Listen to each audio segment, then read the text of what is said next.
बिस्मिल्लाहिर्रहमानिर्रहीम अस्सलाम वालेकुम। यूआर पे से लोन लेना है, अप्लाई का तरीका वो आपके साथ शेयर करने वाला हूँ। इसमें क्या टर्म्स एंड कंडीशन है, जो आपकी रिक्वेस्ट है अप्रूव होती है या नहीं, पूरी इन्फॉर्मेशन आपके साथ शेयर करेंगे। चैनल पर नए अब तक चैनल को सब्सक्राइब नहीं किया तो चैनल को सब्सक्राइब कर लें। यूआर पे की एप्लीकेशन को आपने ओपन करना है, वहाँ पर आपको इमकान लोन का ऑप्शन देखने को मिलेगा। उस लोन वाले इमकान वाले ऑप्शन पर आपने क्लिक करना है, जैसे कि आपने वीडियो के स्टार्ट में देखा था जिसपे मैंने रेड कलर के एरो का निशान लगाया हुआ था। उसके बाद यहाँ पे आपने अपना ईमेल एड्रेस रखना है, आपने अपना जीमेल एड्रेस, ईमेल एड्रेस जो भी आपके पास है वो आपने यहाँ पे लिख देना है। जैसे आप इस पे लिखेंगे उसके बाद I accept terms and condition पे क्लिक करके आपने कंटिन्यू पे क्लिक कर देना है।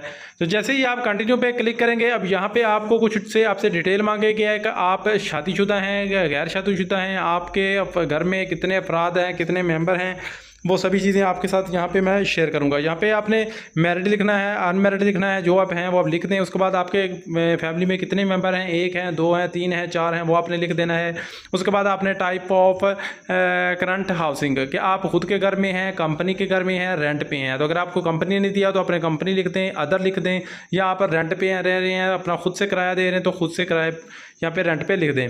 उसके बाद यहाँ पे वर्किंग स्टेटस, आपका वर्किंग स्टेटस क्या, आपने इसके ऊपर क्लिक करना है। तो सबसे तीसरे वाला जो है सैलरी पर्सन है, क्योंकि ज़्यादातर भाई सैलरी पर्सन है, पेंशन वाले नहीं है या सऊदी गवर्नमेंट जॉब नहीं है। तो आपने सैलरी पर्सन पे सबसे तीसरे वाले पे सैलरी प्राइवेट पे ऑप्शन पे क्लिक करना है। जैसे आप इसके ऊपर क्लिक करेंगे उसके बाद आपका शोबा क्या है, लेबर हैं, ड्राइवर हैं, हाउस के कीपर हैं या कुछ भी हैं, वहाँ पे आपको ये बहुत सारे शोबे देखने को मिलेंगे।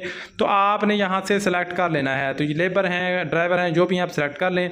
उसके बाद यहाँ पे आपको नीचे 2 ऑप्शन देखने को मिलेंगे, ठीक है। ये 2 ऑप्शन आपने ध्यान से यहाँ पे देखने हैं। आपने पहले वाले को क्रॉस लगा देना है, ठीक है, और जो दूसरे वाला है, सॉरी, पहले वाले को क्रॉस लगाना है, दूसरे वाले को आपने ओके कर देना है। I am a real beneficiary, इसको ऑन कर देना है और ऊपर वाले को ऑन नहीं करना।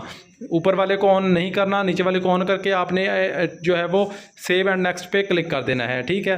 नीचे वाले को मैंने ऑन कर दिया। उसके बाद यहाँ पे सेव एंड उसके बाद नेक्स्ट प्रोसीजर पे क्लिक कर देंगे। उसके बाद यहाँ पे आप लोन क्यों लेना चाहते हैं, घर के लिए लेना चाहते हैं, एजुकेशन के लिए लेना चाहते हैं, इमरजेंसी है, मेडिकल ट्रीटमेंट है, कुछ भी है, यहाँ से आप सेलेक्ट कर सकते हैं अपनी मर्ज़ी का।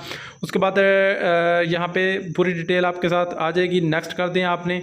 जैसे ही आप इसके बाद नेक्स्ट करेंगे उसके बाद यहाँ पे आपके सामने जो डिटेल है आपने यहाँ पे अपनी देख लेनी है। आप प्राइवेट सेक्टर में काम करते हैं, डिपार्टमेंट क्या है, आपका डेट ऑफ बर्थ क्या है, वो आपने सेलेक्ट कर लेना है और नीचे वाले को आपने ऑन नहीं करना। और उसके बाद आपने यहाँ पे नेक्स्ट कर देना है। नेक्स्ट करेंगे तो यहाँ पे आपने अपनी बेसिक सैलरी लिखनी है। जितनी आपकी बेसिक सैलरी है, 3000 रियाल है, 4000 रियाल, आपने यहाँ पे लिख देनी है। आप 4000 रियाल तक अब यहाँ से लिख सकते हैं, 5000 रियाल, जितना आप लिखना चाहें अब यहाँ पे लिख दें। उसके बाद आपका हाउसिंग का खर्चा कितना है वो आप यहाँ पे 1000 रियाल लिख दें या 500 रियाल लिख दें। नीचे वाले 2 ऑप्शन ऑप्शनल हैं, इनको आपने कुछ नहीं करना, इनको ऐसे ही छोड़ देना। उसके बाद आपने नेक्स्ट कर देना है। जैसे नेक्स्ट करेंगे तो जो आपका जो 1000 रियाल है वो उनको डिवाइड करके आपको बता देगा कि आपका 1000 रियाल जो अखराजात हैं वो क्या क्या हैं। आपने इसको ऐसे ही रहने देना है, कुछ भरना है तो आप इसमें भर सकते हैं, नहीं तो आप सेव एंड कंटिन्यू पे क्लिक कर दें। तो यहाँ पे मैं सेव एंड कंटिन्यू पे क्लिक कर देता हूँ।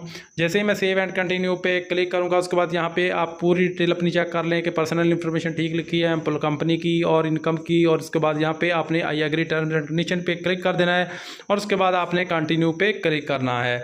अब काफ़ी भाई यहाँ पे क्लिक करके कंटिन्यू पे कर देते हैं। उसके बाद उनके नंबर पर OTP कोड आता है, उनकी रिक्वेस्ट भी चली जाती है। तो काफ़ी भाइयों के यहाँ पे रिजेक्ट हो जाते हैं क्योंकि उनका जो क्राइटेरिया है उसके मुताबिक आप लोगों को लोन नहीं मिल सकता। जितनी उनकी रिक्वायरमेंट्स होती हैं, कम में जो मिनिमम है वो 4000 रियाल जिनकी सैलरी है, उन्हीं को यूआर पे से जो है वो लोन मिलता है।